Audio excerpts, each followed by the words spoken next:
While playing hide-and-seek with my daughter, I intentionally locked the cabinet she was hiding in. Then I swiftly moved away with my wife and son. 20 years later, I returned to my old hometown to bury my daughter's body. Just as I approached the cabinet, I heard a young girl's tender voice. "Daddy, are you finally coming to find me?" It all started because my son was getting married, and my wife and I consulted a fortune teller.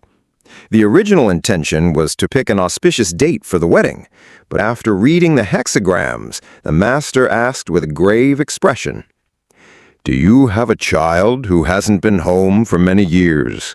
This reading is not right." Hearing this, my heart skipped a beat. I quickly exchanged a look with my wife. From her slightly panicked expression, I knew she was thinking the same thing I was. The master continued, "A son's wedding is a major event. The whole family must be together for the ceremony. If someone is missing, I'm afraid things will go wrong even if you proceed." "What will go wrong?" my wife pressed. "You shouldn't ask. In short, it's something very bad. Do you also have a daughter?" I nodded. "Yes, but—" "That's it then. My reading tells me your daughter desperately wants to come home. Tisk, tisk, this girl is quite a formidable character." The master's words left me completely baffled. My daughter has been dead for 20 years. How could she want to come home? And how could she have become a formidable character? The master added, "Since ancient times, the dead should be buried and the living should return home. To ensure a happy event, there can be no mistakes. You should go back first and come to me to select a wedding date only when the whole family is together." The master insisted, so we had no choice but to leave. After returning home, my wife's face was etched with worry. She looked at me helplessly. "What do we do? We moved 20 years ago. Chloe has been dead for a long time. How can we make her come home?"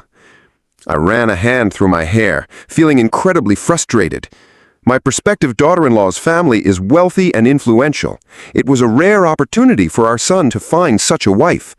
The Scots are very particular about traditions and have repeatedly told us to find a master to choose a good date for the wedding.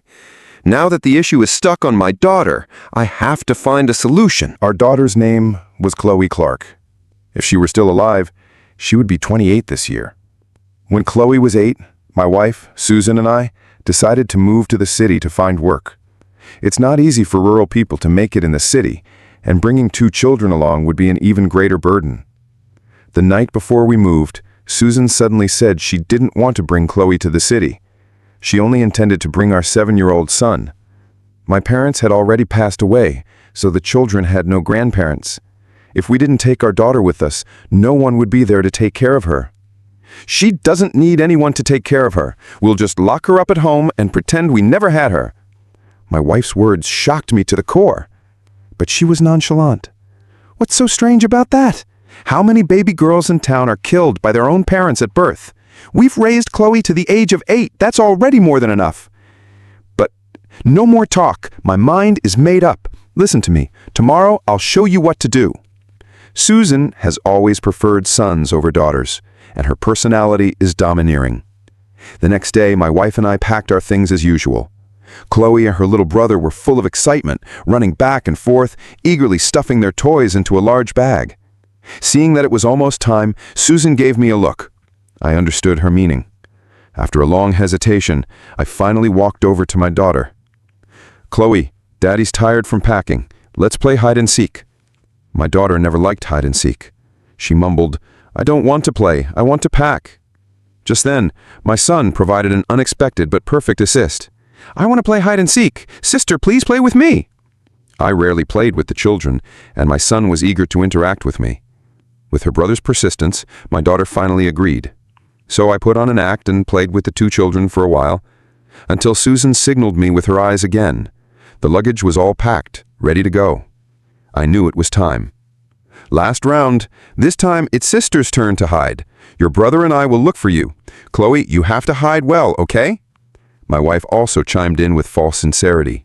"Don't worry, I know a great hiding spot. I guarantee you won't find Chloe. Come on, Chloe, Mommy will take you."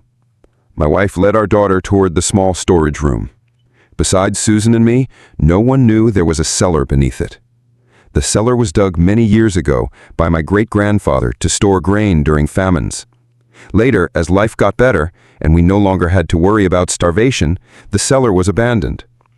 Inside the cellar was a large, discarded iron cabinet. It had been there for as long as I can remember. The cabinet was thick and heavy. It would take 3 or 5 people to move it. The iron door was so massive that a child could never open it. When Susan took Chloe down, I saw she was holding a padlock. Not long after, Susan came up from the cellar. She came up alone. That night, we reported to the police, lying that our daughter was missing. Human traffickers were rampant back then, and Susan cried so hysterically in front of the police that no one suspected we had done it ourselves. 20 years passed in a flash. We returned to our old home a few times, but Susan and I had a tacit understanding. Neither of us ever mentioned it, and neither of us ever went to the cellar to check. This time, for the sake of my son's marriage, I had to make a trip down there. Did you hear what the master said about the dead should be buried? It must be because Chloe was never buried that he was able to sense it. I'll go back and bury her in the ancestral grave. I hope she can rest in peace and not affect our son's wedding. Susan said, "Yes, you go right now. We can't let anything delay our son from getting married." I drove back to my old hometown overnight. The house was an old-style bungalow. I moved in complete darkness, not daring to turn on any lights for fear of alerting the neighbors. I went to the small storage room and found the concrete slab that concealed the entrance. The moment I lifted the slab, I sensed something was wrong. A gust of wind snaked up from the entrance, cold and chilling against my face. Not only that, at the very instant I lifted the slab, I heard a loud thump. A dull, heavy sound. It sounded as if something had suddenly slammed against the iron cabinet below. I was so scared I nearly dropped my flashlight. I held my breath, trying to listen carefully, but after a few minutes, the strange noise didn't return. I reassured myself. It was probably just rats startled by my arrival, scurrying away in panic. With that thought, I descended the steps into the cellar. It was no different from 20 years ago, empty and pitch black. The flashlight beam swept across, revealing only the large cabinet in the corner. The cabinet was covered in rust, with much of the paint peeled off. The padlock on the door was still clamped shut. I didn't smell any odor of decomposition. After 20 years, Chloe's body must have decayed beyond recognition. Any smell would have long dissipated. I sighed and took out the key my wife had given me, preparing to open the cabinet door. "Hee-hee!" Suddenly, a giggle echoed through the cellar. I spun around, trembling. "Who's there?" My first thought was that someone had followed me. "Who is here?" I asked again. No response. Thinking that I couldn't let anyone see my daughter's body, I cautiously searched the area. I found no one, but I did see a desiccated corpse in the corner. I couldn't tell if it was a cat or a dog. Returning to the cabinet, I took a deep breath and tried to calm my nerves. I must have been too tense and imagined it. I took out the key again and continued to open the door. But to my surprise, clang! Another loud bang. This time I heard it clearly. The sound came from inside the iron cabinet in front of me. The space inside was large, as if someone had lunged at the door and slammed it hard. The deafening sound made the cabinet door vibrate. My hand trembled so much that the flashlight rolled far away. Could it be that, besides my daughter's body, there was some kind of living creature inside the cabinet? What could it be? "Daddy! Daddy, is that you? I've been waiting for you for so long. I'm right here in the cabinet." A familiar voice, a long-last tone. Why did that sound so much like Chloe's voice? Realizing this, the blood in my veins ran cold. "Hee-hee! Daddy finally found me. It looks like I hid really well this time." Damn it, it really was Chloe speaking. I stumbled back several steps, nearly wetting myself in fear. What the hell was going on? Shouldn't Chloe have been dead long ago? Bang, bang, bang. Bang, bang, bang. The cabinet door was being pounded on again. "Daddy, why aren't you answering me? Open the door." My daughter's voice still sounded like that of a 7-year-old girl. How is this possible?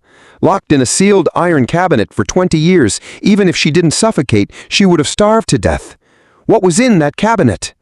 "Daddy, let me out! Open the door!" Chloe kept pounding on the cabinet door, the violent metallic vibrations accompanied by her shrill screams. I had never heard such a terrifying sound. My legs were shaking, my feet felt like jelly. I didn't dare to make a single sound. "Open the door! I want to get out!" "Daddy, I'm not playing hide and seek anymore. I want to get out!" "Open the door!" The pounding grew louder, as if some horrifying monster was inside, about to break free and chase after me. I couldn't stand it any longer. I practically scrambled out of the cellar. I didn't even dare to turn back to pick up the key I had dropped. Back at home, after hearing my description, Susan's first reaction was disbelief. "Pa, are you making up lies to trick me because you're too scared to go bury Chloe? How could something so bizarre happen in this world?" I repeatedly insisted that I wasn't lying, but Susan still didn't believe me. Finally, she stormed out of the house in a huff. "I can't count on you for anything. I'll go bury Chloe myself." My wife was gone. Not long after she left, the Scotts called, asking how the wedding preparations were going and if I had consulted the master about the date. The Scotts are business people and are very particular about feng shui, especially the wedding date. I didn't dare tell them the truth, so I lied and said my wife was sick, promising to go consult the master in a couple of days. After hanging up, I took out a pack of beer, hoping to steady my nerves with alcohol. After a few cans, I kept trying to figure out what was in that cabinet, but I just couldn't understand. If it was a person, how could she have survived in a sealed cabinet for 20 years? If it was a ghost, why would it be confined by a cabinet? Lost in thought, I fell into a deep sleep. I don't know how long I slept. I was shaken awake by a forceful hand. "Paul, wake up! Wake up!" I opened my eyes. It was Susan. Night had fallen again, and my wife had returned from our old hometown. Her hair was disheveled, her clothes were torn, and her eyes were filled with terror. I knew it. She must have heard that eerie voice too. Well, I wasn't lying, was I? You heard Chloe's voice coming from the cabinet, didn't you? This whole thing is damn creepy. Susan was dazed, looking like she was still in shock. I heard it. I heard it. No, I didn't just hear it.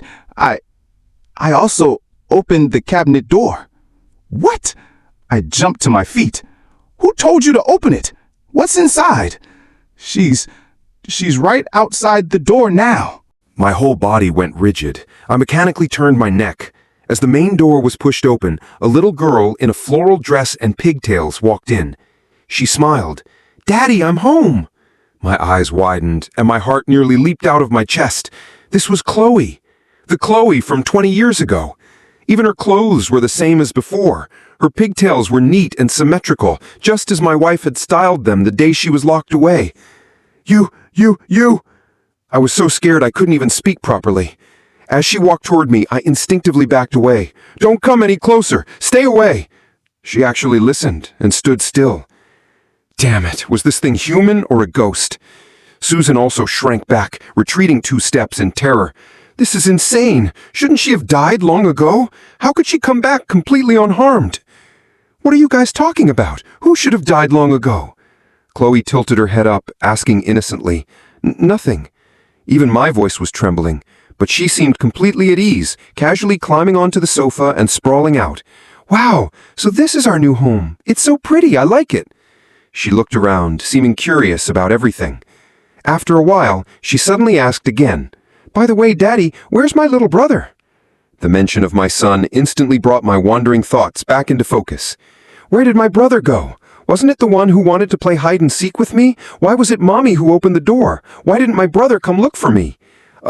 Susan yelped, quickly making up an excuse. Your brother had something to take care of, so he went out. What could a little kid possibly have to do? Seeing the girl was being difficult, Susan pulled me into the bedroom, calling out, Chloe, you play by yourself for a bit. We have something to discuss. Without waiting for a response, she shut the bedroom door. As soon as we were inside, she asked me the same question I had. Paul, do you think she's human or a ghost? How should I know? I was about to ask you why you let her out. It's too late to talk about that now. Since we're both unsure, why don't we— What? She turned and grabbed a fruit knife from the cabinet. I don't care if she's human or a ghost. Let's just stab her to death. I exclaimed, Are you crazy? What if that's really our daughter? So what? We've already killed her once. No, I snatched the knife from her, a little angry. The situation is different now. We can't kill a child again. Susan and I had different ideas. As I got older, I grew to like children more. If I had an 8-year-old daughter now, when I'm old and gray, she'd be in her prime, perfectly able to take care of Susan and me. I had regretted it for years. I shouldn't have listened to my wife and thrown my daughter into the cellar back then. If it really was Chloe who came back, this was a good chance to make it up to her. So I couldn't let Susan harm the child. But there was one thing. I had to figure out why my daughter hadn't died in 20 years, and why her appearance, her height, were completely unchanged. Susan heard my thoughts and hesitated. Then who are you going to ask? Why don't we call the police and let them help us investigate? Are you stupid? If we call the police, won't they find out we killed our daughter back then? It's one thing for us to be investigated, but if we're convicted and get a criminal record, what about our son? What about our grandson? They won't even be able to become civil servants. Then what do we do now? What if the one who came back isn't Chloe, but some unclean thing? I'm afraid our whole family will suffer. Right, why don't we ask the master? Even worse, the master knows the Scots. What if he lets it slip and they find out? They might call off the wedding. The more we talked, the more clueless we became. In our anxiety, a light bulb went off in my head. I pulled a business card out of a drawer. It was a small ad for a private detective, with the slogan, Private Detective can do anything, and a name with a phone number. Susan glanced at it, finding it strange. Where did you get this? Just picked it up somewhere, don't ask. I didn't tell her it was because she had been taking a long time to come back from grocery shopping recently, and I suspected she was messing around with some guy. Coincidentally, during that time, I kept finding business cards stuffed under my door. I carefully saved one just in case. I dialed the number on the card, and it was answered quickly. The detective's surname was King, and his voice sounded young and androgynous. After I briefly explained the situation, he was quite surprised, clearly never heard of something so bizarre. He then asked me to recount the detailed events from start to finish. After careful recollection, I told him everything. You're saying that after your daughter spent 20 years in a cabinet without food or water, she not only survived, but has now returned home in her state from 20 years ago? He confirmed with me again. Yes. Interesting. I'll take this case. Let's meet first. It would be best if you could bring your daughter. After hanging up, I took a deep breath and returned to the living room. Chloe was sitting on the sofa. Seeing me come out, a smile immediately appeared on her little face. Daddy, do you need me to go buy you some beer? I shook my head. Daddy wants to take you to meet a friend. Is that okay? Okay, I wanted to go out and play anyway. She lunged at my leg, excitedly trying to climb up. I couldn't help but shiver. This was a favorite action of both my children when they were happy. I met the detective named Alex King. He was a young man with glasses and slicked back hair. His office was in an old, run-down residential building. Although the office environment was humble, Mr. King's professional skills were proficient. After we met, he brewed me a cup of fine tea and gave Chloe a sweet milk tea. When facing Chloe, he didn't question her or show any suspicion. Instead, he chatted with her casually, asking about her favorite cartoons, books she liked to read, and interesting texts in her language textbook. Without exception, Chloe's answers were all old works from 20 years ago. After getting a general understanding, Mr. King called me into another room for a private conversation. Mr. Clark, it seems your daughter really did come from 20 years ago. This is truly the most peculiar case I've encountered in my career. This matter is so bizarre that I've decided not to charge for this case, because I also want to find out what's really going on. Hearing that the fee was waived, I thanked him repeatedly. Mr. King asked again, Mr. Clark, I don't know if you've heard of a theory that there are some strange spaces on Earth where the flow of time is abnormal. It can be super fast or extremely slow. I think the cabinet where your daughter was is very likely a place where time is extremely slow. 20 years have passed for ordinary people, but inside the cabinet, it's only been 2 or 3 days. So even though you have aged, she has remained the same. I was utterly shocked. Is there really such a strange thing? Yes. As he spoke, he pulled a book of World's Unsolved Mysteries from the shelf, flipped to a page according to the table of contents, and handed the book to me. You can look at this example. In 19th century America, a white man was stranded on a deserted island for 25 years. When he was found, apart from a long beard, there were no other signs of aging. Some suspected that the island was a place where time flowed extremely slow. I read it carefully. It was exactly as Alex King had said. This is just a conjecture based on the information I have. To verify it, I need to conduct an experiment in that cabinet. Do you have time now? Let's go to your old house. By the way, I suggest you also do a paternity test with this little girl to see if you are still biologically father and daughter. A paternity test? I couldn't help but frown. How much would that cost? Around $3,000. I know an agency that can do it cheaper for only $2,000. I immediately refused. Not only did my son's wedding require a lot of money, but I also wanted to buy a bottle of good wine for nearly $3,000. I needed to save every penny I could. I know my own daughter. I don't need a paternity test. All right then, let's head to your old house. The experiment was simple. Even an unrefined person like me could understand it. Mr. King placed a candle inside the cabinet. This iron cabinet is very large, so there's enough oxygen. At a normal burning rate, the candle should burn out in 2 hours. I'm lighting it now and will come back tomorrow to check. If the candle is burned out, it means that time here is normal and our conjecture is wrong. If the candle has barely burned, then my guess is correct. To be on the safe side, Alex King also put a popsicle inside to judge his conjecture by its melting condition. After all this was done, I took Chloe home. As soon as we entered the house, Chloe collapsed onto the sofa, exhausted. She scratched her head. "Daddy, my head is so itchy. I want to wash my hair." "Susan," I was about to call my wife. "Not Mommy. I want Daddy to wash it. I want Daddy." She was acting spoiled with me. My conditioned reflex sent me back 20 years, when my young daughter was mischievous and always clingy. I was tired from the long day, and a reprimand was about to slip out. But when I looked down at Chloe's dark eyes, I swallowed my words. "All right, I'll wash it for you." I rarely washed my children's hair. No, I should say I never had. I mimicked Susan's movements, sitting on a low stool myself, letting Chloe lie on my lap, her head tilted back, her hair submerged in the basin of water. The water temperature was just right.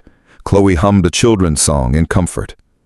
"The dark, dark sky hangs low, the bright, bright stars follow along.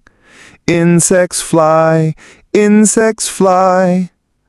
She asked me, "Daddy, do I sing well?" "Yes, very well," I coaxed her patiently.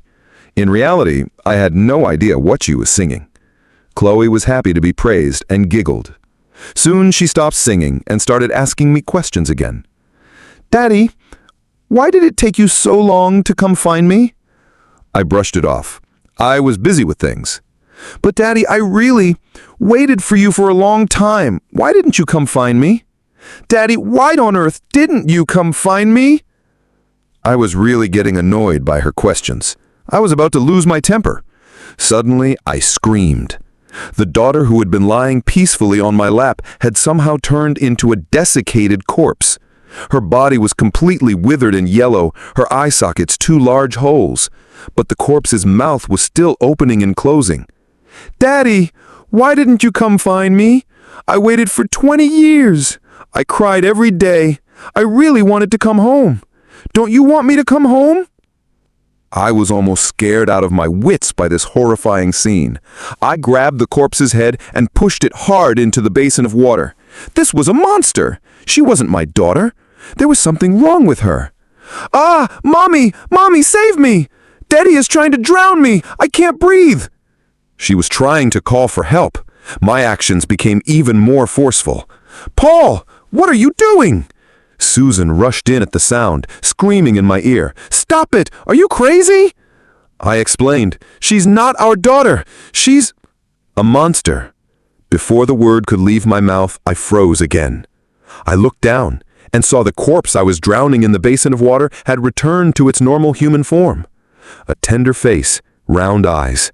She was Chloe, looking completely unrelated to the terrifying corpse. What was going on? What I saw just now was clearly not this. My wife was clearly scared by me too. She looked at me timidly. "Paul, didn't you say you were going to be good to the child?" She thought I was going to kill Chloe. I wasn't trying to harm her. What do you mean you weren't? Look, I'm bleeding. Chloe cried, clutching her neck where I had scratched a long red mark. That's not right. If she was a ghost, how could she bleed? Is Daddy drunk again?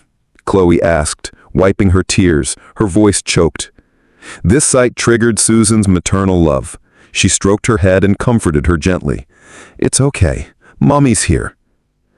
I turned my head in a daze. There was a mirror on the wall. Through the mirror, I saw Chloe nestled in Susan's arms, crying pitifully. But on her lips was a sinister smile. That night, Chloe insisted on sleeping with us. Good heavens, even if you gave me 10 times the courage, I wouldn't dare sleep with her. I grabbed my quilt and fled the bed, managing to spend the night on the sofa. I was prepared to endure just one night. Once Mr. King's experiment results were out, I had to get rid of her immediately. I couldn't let this monster stay in my house. The next day, what arrived before the results was the news that my son was coming home. This was bad. I absolutely could not let Leo see Chloe. I didn't know if this girl was human or a ghost. What if she tried to harm Leo? If anything happened to my son, my life's work would be for nothing. Chloe was eating breakfast. I quickly waved at her. Stop eating. I'm taking you somewhere. I was planning to lock her in the spare bedroom first, but she looked at me with a wary expression. No, is Daddy trying to make me hide in the cabinet again? This brat was really pushing her luck. I rolled up my sleeves, ready to use force. Just then, Susan also received a message from our son and suddenly asked me, Leo is back. Did he call you? Wow, my little brother is back! Chloe cheered. Before I could react, she ran out barefoot. I flew into a rage and yelled at Susan. Are you crazy? Why did you mention our son? She flinched, instinctively raising her arm to shield her head. The exposed arm was bruised and scarred, a hideous sight. I had no time for her. I rushed out to chase Chloe. By the time I got downstairs, Chloe was already at the building entrance, standing face to face with my son who had just arrived.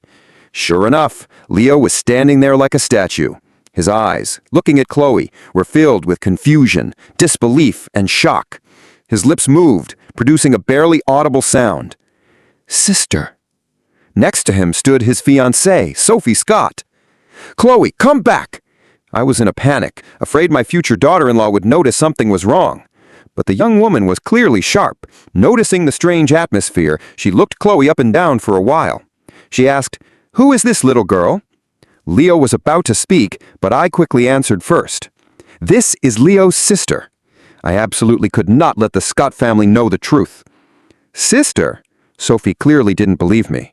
When did Leo have a sister? He never mentioned it. This girl looks so much like Leo. Could she be his daughter? I was terrified and clarified, Oh, Sophie, what are you thinking? This is my daughter. How could she be Leo's daughter? He's not even married. Where would he get a child? I explained for a while before Sophie reluctantly believed that Chloe was not Leo's daughter. Even if this isn't Leo's child, our family has still been deceived. You've always said Leo was an only child, and now a little sister pops up. You dare to hide such a big thing? Do you have any respect for our family at all? I need to go back and discuss this with my parents again. I like Leo, but our family can't be taken for suckers and be deceived. She turned and left. What are you standing there for? Go after her, I urged my son. But Leo's reaction was calm. Forget it. I'm not an only child anyway. I didn't want to lie anymore. And besides, I never wanted to get married in the first place. If Sophie can think it through, calling off the wedding is fine too. I was so angry I almost jumped. If we weren't in the middle of the complex, I would have rushed over and slapped him a couple of times. For all these years, Leo had been like this, as dull as a piece of wood without a single manly trait. How did I end up with such a worthless son? Leo walked over to Chloe. He couched down and asked, Are you Chloe Clark? Chloe's eyes darted around. You should call me sister. She smiled, patting his head. You're so tall. We just played a game of hide and seek. How did you get so big by the time I came out? Hearing this, Leo's eyes instantly darkened. It was as if something inside him had shattered. He cried. Seeing my son in this pathetic state, I secretly clenched my fists. This girl had already affected Leo's marriage. I couldn't keep her any longer. I had to put her back in the cabinet. Time would stand still in there. I'd just wait another 20 or 30 years before letting her out. Or maybe I'd never let her out at all. If Leo could marry Sophie, her family being so rich, would I have to worry about my retirement? With that thought, I proactively called Mr. King to ask about the experiment results. Mr. King said, "I was just about to call you. I'm at your old house. You should come and see." Mr. King had brought 3 huge lights, illuminating the cellar brightly. Although I was mentally prepared, when I saw the results with my own eyes, I was still utterly shocked. Inside the cabinet, the white candle had barely burned. It was still almost a complete stick. Even the popsicle was still frozen solid. Mr. Clark, it seems our conjecture was correct. Time really does stand still in here. Great. This meant Chloe wasn't a ghost. She really hadn't died. Dealing with a ghost wouldn't be easy, but handling a little girl would be a piece of cake. "What are you planning to do next?" Mr. King asked me. Facing him, I told him my thoughts honestly. I said my son was getting married, so I had to let my daughter temporarily stay in the cabinet for a while longer. By the way, can you do me a favor? Find a suitable explanation for Chloe's appearance so that my daughter-in-law won't be angry anymore and will obediently marry my son. It would be best to say she's my friend's child, with no relation to our family. For some reason, I was trying to protect the child, so I lied and said I was her father. Mr. King smiled. "Of course, I'm best at this." "Then what about the price?" "Still free. This is not difficult. And I should thank you for showing me such a magical cabinet." I was so happy I could barely contain myself. This Mr. King might be small, but he was very capable. If Chloe had grown up normally, with a suitable dowry, I might have considered marrying my daughter to him. However, Mr. King's tone suddenly shifted. "What is it?" "Mr. Clark, since I can handle all your requests for free, you should at least show me some respect, right?" "What do you mean? How have I disrespected you?" "You lied." I immediately became alert. "After I went back, I carefully analyzed your recollection and found a few strange points." He listed them one by one. "You previously said your wife was biased toward sons, but you also said that when Chloe came out of the cabinet, she was wearing a floral dress and had her hair in pigtails. I've seen mothers who are biased toward sons, but I've never seen a mother who dislikes her daughter yet is willing to buy her floral dresses and style her hair in pigtails. Chloe was clearly well taken care of. I'm very curious, was it really your wife who proposed hiding your daughter in the cabinet?" I didn't answer. He continued, "Your wife you described is cruel and insidious, trying to kill her own daughter several times. If she is truly such a woman, and you still dare to share a bed with her, then I'm truly impressed. On the contrary, you yourself, while verbally claiming you want to make it up to your daughter, are now cruelly planning to put her back in the cabinet for the sake of your son. Don't you think these contrasts are too jarring?" Mr. King pushed up his glasses, his eyes full of scrutiny. He was really meddling. "I've dealt with many clients. Many people subconsciously beautify themselves when talking about unpleasant things. I can see that you seem to be such a person, Mr. Clark." I turned my face away and snorted coldly. "You've been chattering on and on. What does this have to do with you? Does it really matter whether it was my idea or Susan's?" Perhaps my attitude was too cold. Mr. King sighed helplessly. "I'm just a private detective. You don't need to be so guarded with me. I'm just trying to understand the truth out of professional integrity, especially since I'm not charging a single penny for this case." As he spoke, he walked to the iron cabinet and opened the door. "I wanted to ask yesterday. There are so many wine bottles piled up in here. Mr. Clark, do you have a drinking problem?" It seemed the mask had completely been torn off. Fine, I didn't need to hide it anymore. I admit I never mentioned the wine bottles in the cabinet. But that wasn't my fault. Many people don't record everything truthfully in their diaries, so why should I be completely forthcoming? The bottles were all from my younger days, and it was because I was always going down there to throw away bottles that I got the idea to lock my daughter in the iron cabinet. All right, I'll tell you the truth. It was my idea to lock up my daughter back then. But you can't blame me. You know our family's financial situation. One less mouth to feed means one less pair of chopsticks. With the money saved, I could buy wine. Did my wife have an opinion? Of course she did, but I'm a chauvinist. If she nags and makes me unhappy, I don't waste words. I'll get physical. Susan has many bruises on her body, all from me. I also never mentioned she has a limp. It happened when I wanted to kill Chloe, and she was desperately trying to stop me. I broke her leg. After locking her for 5 days, she finally agreed. I was the one who wanted to kill her. Starving her to death in the cabinet was Susan's idea. At that time, she was limping, but she still took Chloe to the cellar to hide. Watching her back, I thought, force is the most effective way. Chloe also got her share of beatings from me back then. Every time she hugged my leg and acted spoiled, I would kick her away hard. It was her fault for always bothering me when I was happily drinking. That damn girl was just like her mother, never giving me any peace. When I saw her suddenly return yesterday, my first reaction was to kill her. Human or ghost, I just deal with it. But now, with the law being so pervasive, I had some reservations. I was afraid it would affect my son. After hearing my entire story, Mr. King was very confused. Since you dislike your daughter so much, why did you have children? It's because I didn't know if it would be a boy or a girl. If I could choose, who would choose a useless girl? Let me tell you, my son is getting married soon. My daughter-in-law said they'll only have one child. Their family is rich, so I don't dare openly voice my opinion. But I've already thought it through. If my daughter-in-law gets pregnant, I'll find a way to get them to check the gender. If it's a girl, I'll secretly give my daughter-in-law something to induce an abortion. Oh, right, I'll need to buy the abortion pills from you then. Can you get them? Mr. King: I can, but it's a bit of a hassle. That's good. With everything out in the open, I felt unusually relaxed. I exclaimed, that scared the hell out of me. I almost thought the experiment failed and that bizarre space didn't exist. What's so scary about that?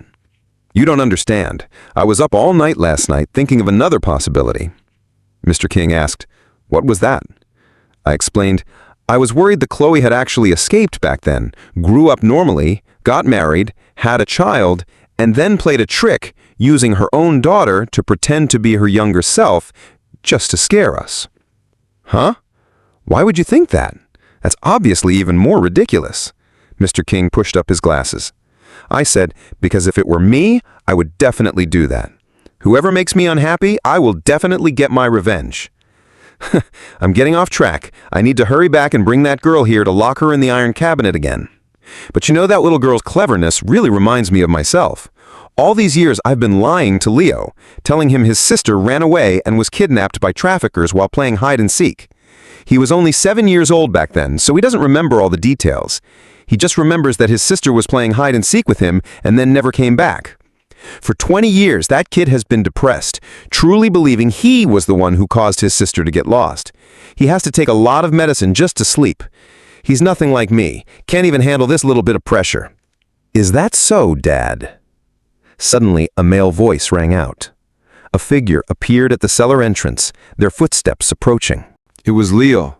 I was surprised at first, then, after a brief pause, I felt a sense of disdain. So what if he heard me? I'm his father. I asked him coldly, "What are you doing here?" Sister wanted to come and see this place, so I brought her. Leo was holding Chloe's hand. Just seeing this girl made me angry.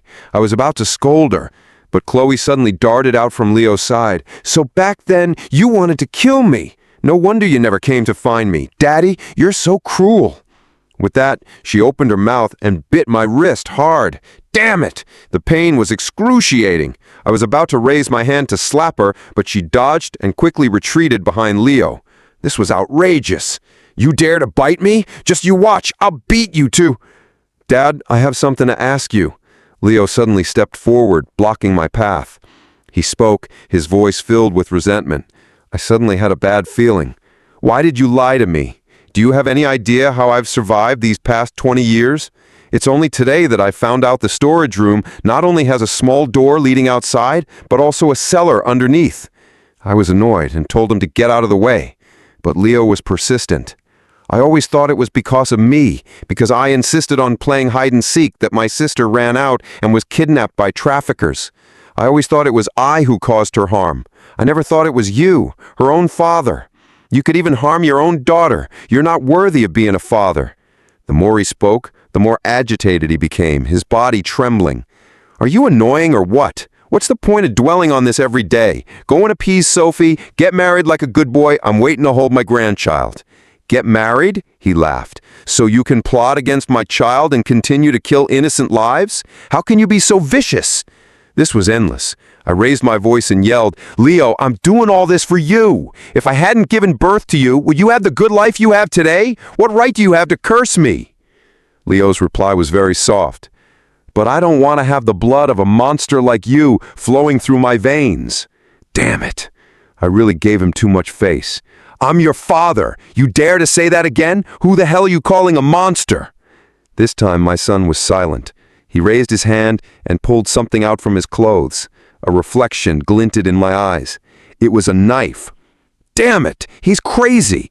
This kid has definitely lost his mind. Blood rushed to my head, and I almost fainted from anger. My son was trying to kill me. "You dare to raise a knife to your own father? Do you believe I'll—" The next moment, I choked. The words were stuck in my throat, bitter and astringent. Not because I'd been stabbed, but because I saw. Leo, he had plunged the knife into his own chest. "If I die, will you stop doing evil?" I was stunned for a good seconds. In a daze, I didn't know what had happened. I only knew that Mr. King and Chloe were terrified. Mr. King covered Chloe's eyes. Suddenly, Leo's body staggered, about to fall. I lunged forward, trying to catch my son's body before it hit the ground, but he coldly dodged me. "Get lost! Don't touch me!" Ignoring his rejection, I just wanted to stop the bleeding. "What are you standing there for? Help my son! Help him!" I looked at Mr. King. Mr. King quickly pointed to the cabinet. "There's a towel in that cabinet. I used it to wrap the popsicle. Go get it to stop the bleeding." "Okay, I'll go get it. Leo, you wait." In a daze, I rushed into the cabinet to find the towel. Unexpectedly, before I could find it, there was a loud thump from behind me. Then, everything went dark. The sound of the door closing and being locked followed immediately. I was completely stunned. What was going on? "Mr. King, why did you lock the door?" "Open the door, I need to bandage my son's wound." No one responded. "Open the door, open the door!" "Alex King, what the hell are you doing? Let me out!" No matter how much I pounded on the door and protested, no one opened it. There was a thin crack in the door. I pressed my face against it, barely able to see outside. Alex King was standing right in front of the cabinet. He finally spoke. "Paul Clark, do you know what it feels like to be locked in a cabinet?" He touched his head. He was taking off. A wig. Actually, my name wasn't always Alex King. Long hair cascaded down. The androgen in his face instantly softened. He said, "My first name was Chloe Clark." I am Chloe Clark. I am truly Paul Clark's daughter. As much as I hate him, I have to admit that in some ways, my way of thinking is very similar to my biological father's. He is cunning and malicious, and I am no different. Mia is my daughter. I owe my survival to my biological mother. The day after I was locked in the cabinet, Susan found a buyer. She said there was an 8-year-old girl, pretty and well-behaved, who could be taken away for just 3,000 yuan. She told the buyer the child was in the cellar of a certain old house and gave them a key, telling them to go get her themselves. Luckily, it was autumn then, the weather was mild, and the cellar was neither cold nor hot. When I fainted from exhaustion in the cabinet, the next thing I knew, I was in my adoptive parents' home. My adoptive parents ran a small business. Because they couldn't have children, they wanted to adopt a well-behaved girl. They were busy with work and didn't have time to care for a toddler, so they preferred a slightly older child. And someone like me, pretty and docile, was the most suitable. My adoptive parents were very good people. Especially my adoptive father. He was self-disciplined and kind, never drank, and certainly never got drunk and went on a rampage. Someone warned them to be careful, that a child my age might try to run back home. But only I knew that my old home held nothing for me to miss. My biological father wanted to kill me. Why would I go back? Not to mention the countless nights when my father, in a drunken rage, would beat my mother, while my brother and I huddled behind the door, trembling and holding each other. Now I could finally escape that life. I couldn't be happier. Under the protection of my adoptive parents, I grew up smoothly and met my current husband. We married early and had our daughter. My husband and I both love our daughter dearly and would give her everything. Strangely, after becoming a mother myself, I grew to hate my biological parents even more. I love my child without reservation, but they did not love me. Why? My father was an alcoholic, a domestic abuser, and in the end, he even wanted to kill me. And my mother? Why couldn't she leave Paul Clark for our sake? Perhaps it's because I inherited my father's malicious nature. My psychological imbalance grew, and my hatred festered. Especially when I thought about how Paul Clark had never paid any price for his actions, I couldn't sleep at night. Finally, one night, I made a decision. I would get my revenge. My daughter Mia is a natural actress with a talent for performance. Mia wants to be a child star. A few times she auditioned, and the directors all praised her expressive abilities. She is 7 years old this year and looks almost identical to me when I was a child. I decided to use her. I made a request to her. If she successfully completed the test her mother gave her, I would agree to let her act. Unlike my brother, I remember the details of that year clearly.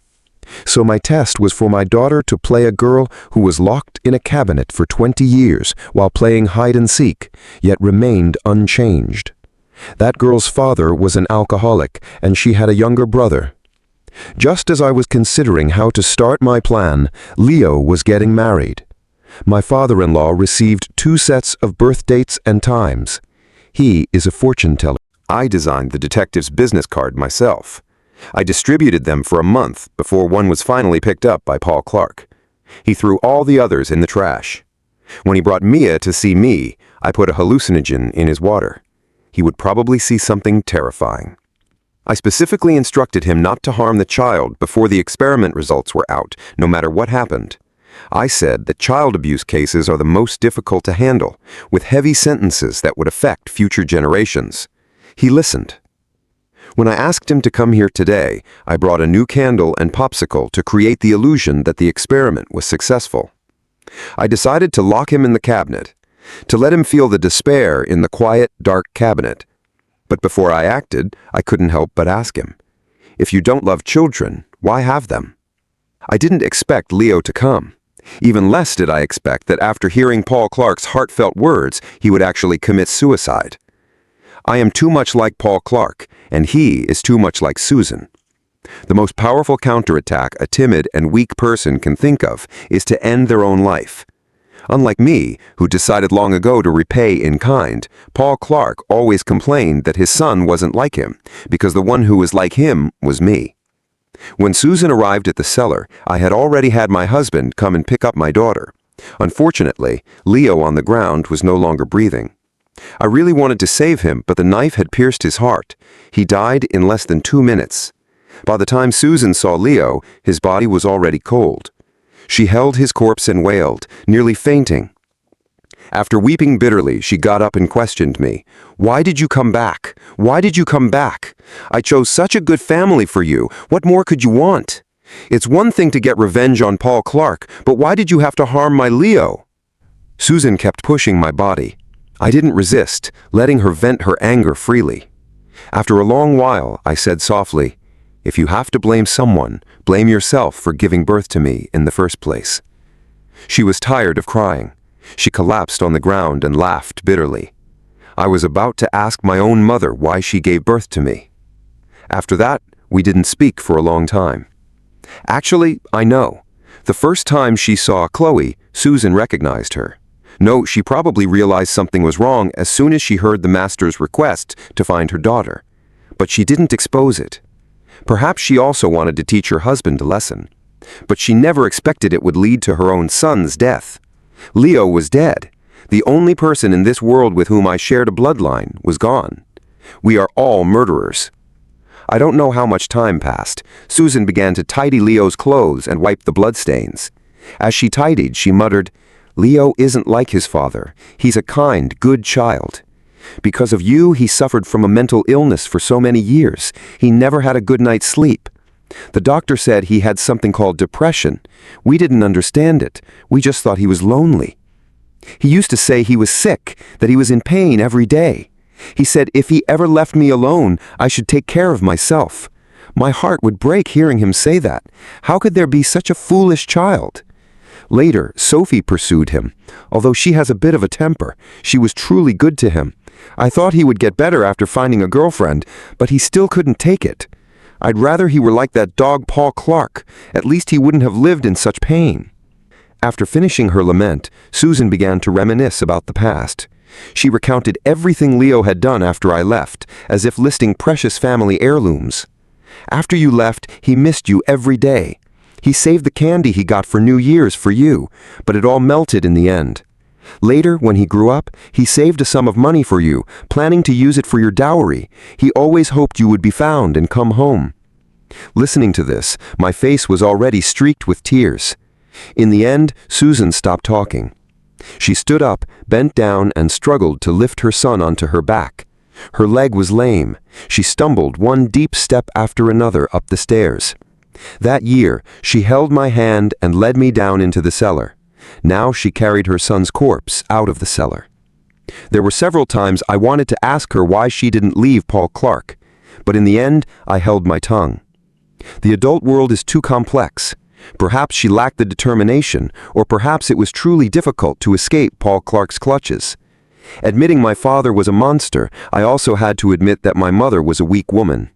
There was no point in digging any deeper into the why. Before Susan left completely, I called out to her and handed her the key to the iron cabinet. When to open the cabinet would be her decision. Throughout the entire process, Paul Clark was pounding on the door, protesting, but the woman acted as if she heard nothing.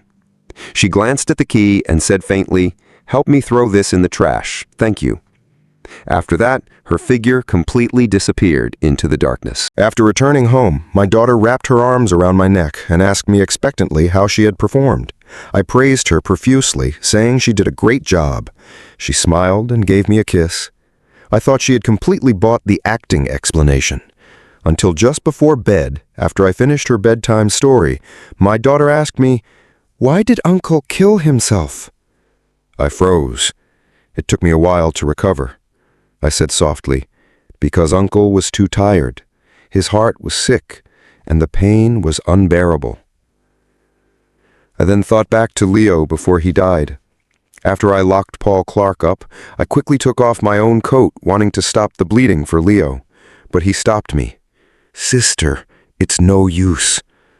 That one word, sister, made me feel dazed. It had been 20 years since I'd heard that. I held his hand, sobbing uncontrollably. I was the one who was locked up back then, but the one who was forever trapped in that deep, dark cabinet was Leo. Before Susan left with my brother on her back, I asked her if she regretted giving birth to me. She seemed not to have heard. She just hummed a children's song, soothing her son on her back. That was the song she used to sing to me. Now I sing it to my daughter.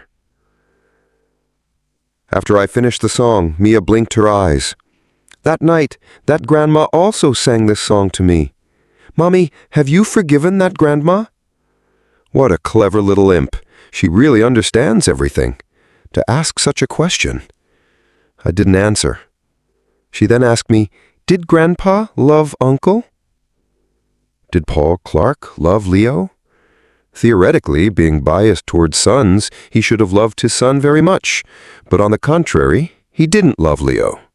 His love for his son was like that of a domineering master arbitrarily controlling a pet. That was not love. "By the way, Mommy, this is for you." My daughter suddenly reached out her little hand, fumbling for something under her pillow.